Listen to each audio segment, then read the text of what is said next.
Wayne, I have a question for you. Ask away. How can people know if they've got enough for retirement? Well, this is a good thing you asked me this. I saw this article literally yesterday, came in my email from the Investment Executive. Okay. And it's an article that actually I've been in the past. And the title of it is Canadians think they need $1.7 million to retire comfortably.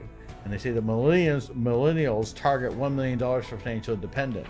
And it goes into explain it, even rate breaks it down by geographic region of Canada. Okay.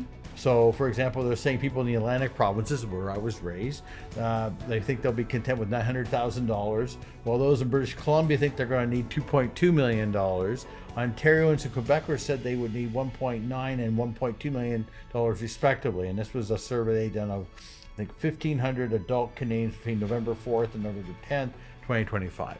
So, well-intended, good article, good information.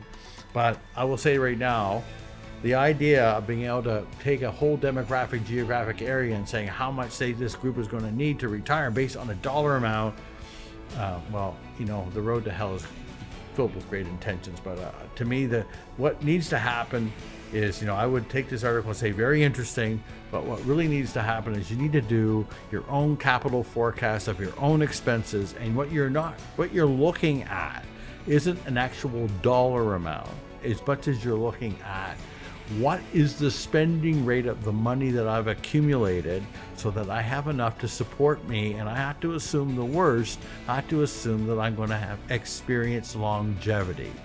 Longevity meaning you could live until you're 90, maybe even 100 years old. Yeah. So that's how you plan. You basically do a capital forecast, you do an analysis, and that will tell you if I'm going to have enough. And it may be $1 million, it may be $2 million, depending on where you live, it may be $5 million.